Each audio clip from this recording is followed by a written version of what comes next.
Fishing is fun, but hooking is the only way. We're gonna show you how to catch some fish today. Oh, you got another one. Oh, yeah. Yeah. Oh, he's yeah. a jumper. Pay attention. Oh!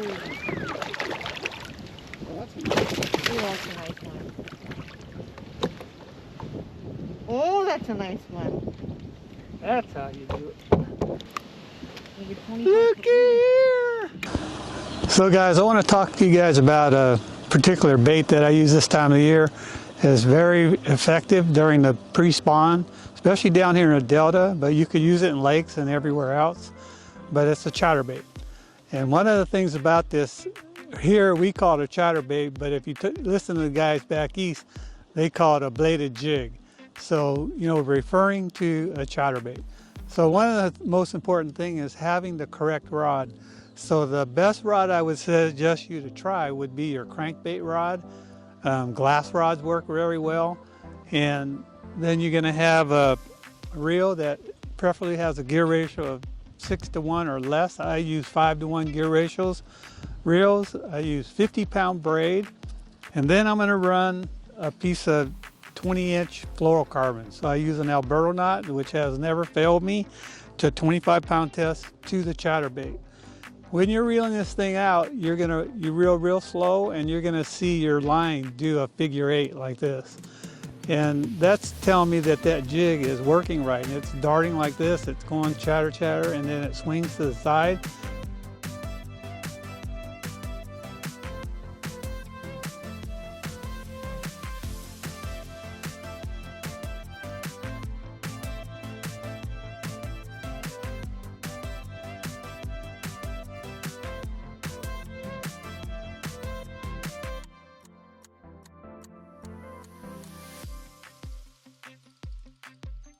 And I've caught many fish. I've proven it over to people, taking them out and watch their rods just bounce like that, and they'll see mine bouncing around and I'm catching all the fish. And I think what it does is chatterbait, instead of just bouncing like this, it's darting to the side. So watch that, very important. Just watch your line, and if it does a figure 8, you're doing it right. They come in an array of different sizes and colors. They come in different color of blades.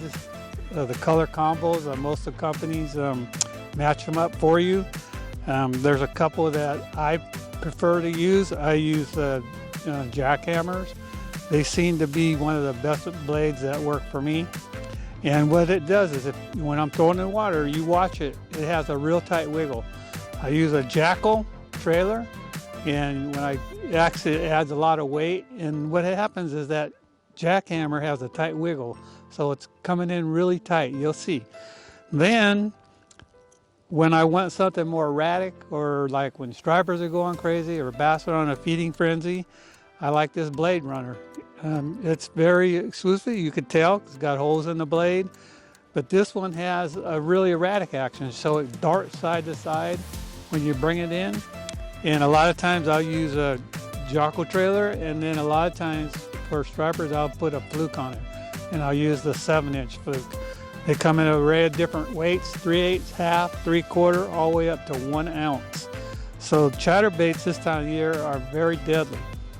So when I come out here in the morning, you're gonna see we did a video out here, and when I get on the water, I basically go hunt for the fish. So down in the delta, the tides are very crucial. So we came out here, and I had an incoming to high tide. So the first thing I do is I go to the banks.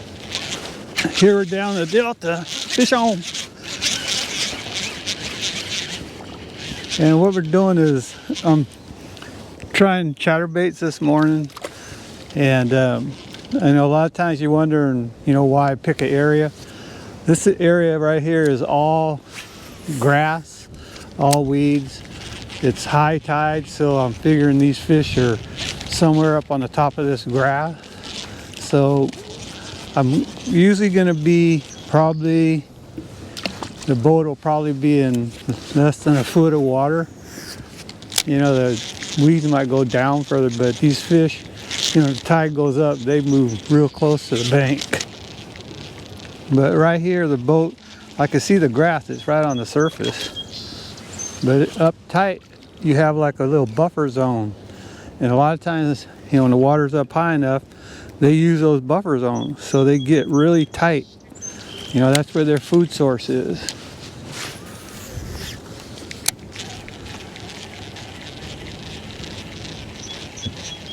Probably about 1.5 feet in there right now.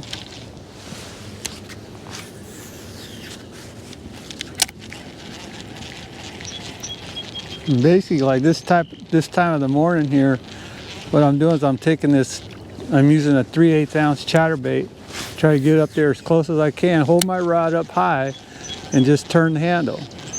Don't let it hit the bottom because it's only, you know, less than a foot of water, so they'll come up and get it if they want it.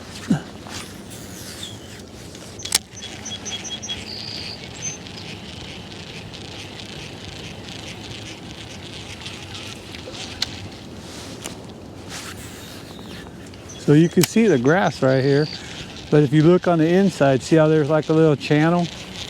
So those fish go underneath this grass here because it's like a highway, and they'll go up right up in that shell stuff to feed.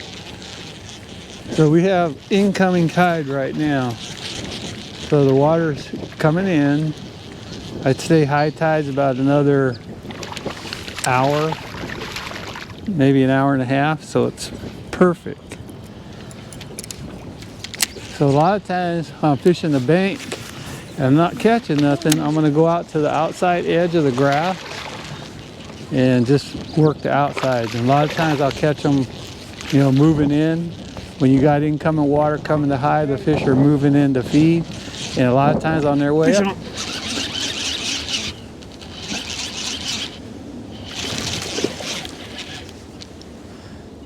chatterbait. That time I let it sink a little bit.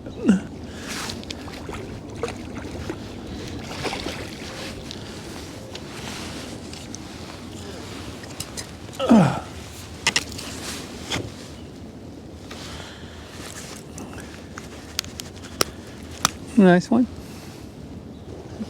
Well, the tide's, it's probably about another couple hours before high, but you can see the weed line. You see the grass, you can see the moss sitting on top. Pretty soon this is all going to be underwater. So a lot of times, you know, I'll start on the inside, always try inside first, and then I'll work the outsides until I find where they are. Because they're going to be up here feeding. So you can see the weeds all pushing inward so the tide's coming in. So look where the grass lines are, because that's how I learned, is when you come here on the lower water, you could actually see it. So when the water covers it up, I know where it's at. Plus you could use your meter and see it and watch your fish finder, and you could actually see where those weed lines are. Caught it on a chatterbait on the edge of the grass, let it hit the bottom in about 8 feet of water, sucked it up.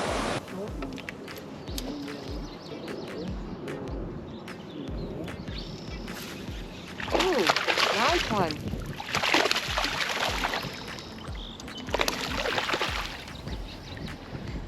Because, you know, I showed you everything. Hold the rod up in the air, and a lot of times the fish will move off the break line. So then I'll cast out, hold it up because I know I'm only in 2 feet of water, and then I'll lower my rod tip and I'll quit reeling, and I let it hit the bottom. Then I turn the handle real fast when I feel the grass and turn it and keep turning it, and then we start catching them in deeper water. See, so there's a lot of ways you could fish a chatterbait. You could fish it shallow. I remember one day we came out here, remember when you threw it on the bank and it hit like a surface lure. So, you know, there's many ways. Hot water. Yeah, there's many ways that you can fish this bait. But it's a very effective bait. It seems like the trick yesterday was having this gold blade on the front. But I only had one. I had only this one. It worked good though. Yeah, you caught me. You hooked some big ones. So. But one thing you had also told me is the importance of, sometimes you can come to a new place and you don't know right away. You might look at your fish finder, but as you said before, your fish finder can't really tell you where the weeds are. Like the whole area might be weeds, but between those weeds, the bank, weed, there could be a trough and be some more weeds. And you talked about the importance that the fish are in the weeds and also sometimes just on the weed line, and the importance of coming at low tide visually examining and remembering 'em. where are those weeds. So the next time you come, you feeling the weeds. I mean, you can feel the weeds Right. with your chatterbait, but you have to actually know where that trough is. Yes, and the Delta has a trough everywhere. Yeah. And I'd say probably 8 out of 10 times on high water incoming, they're going to be in that trough close to the bank. Rule of thumb is that they go up tight. Yesterday they stayed off. I don't know why. Maybe the grass is too thick, because usually you're going to see this grass on the water.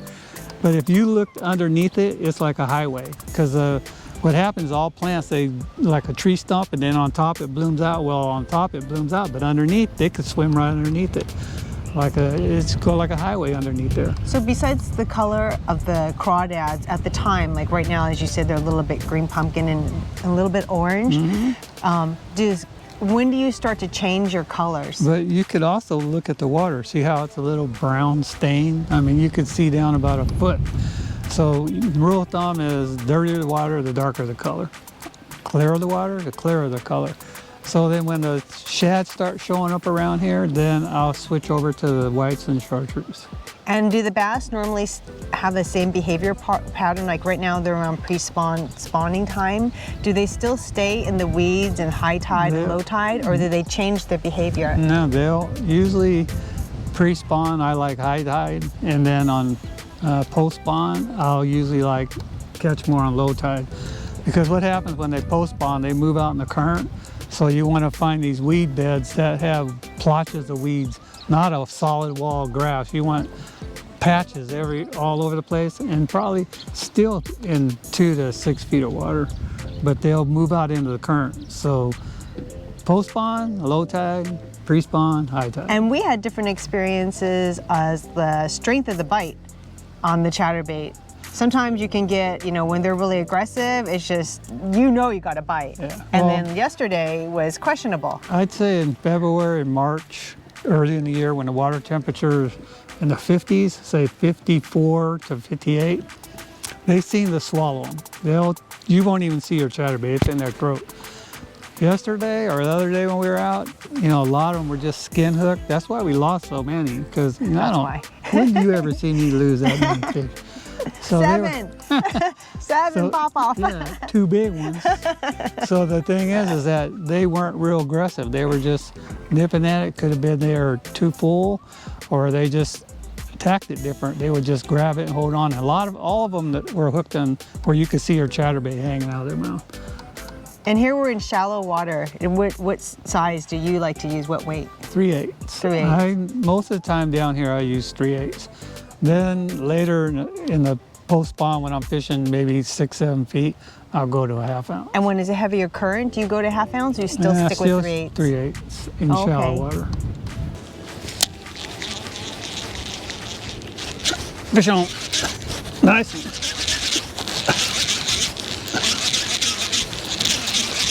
Ain't that nice?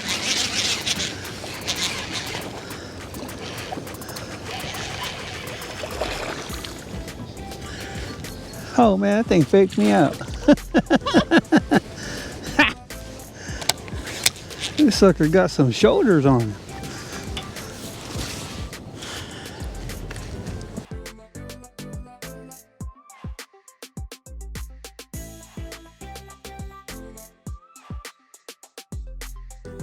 This thing is so versatile, and it catches all kinds of fish. Yeah. Good times ahead. Okay. Make sure you hit that like and subscribe, because it'll definitely help us out. Yeah, we so appreciate you guys watching and hope to see you in the next one. Okay, bye. Bye.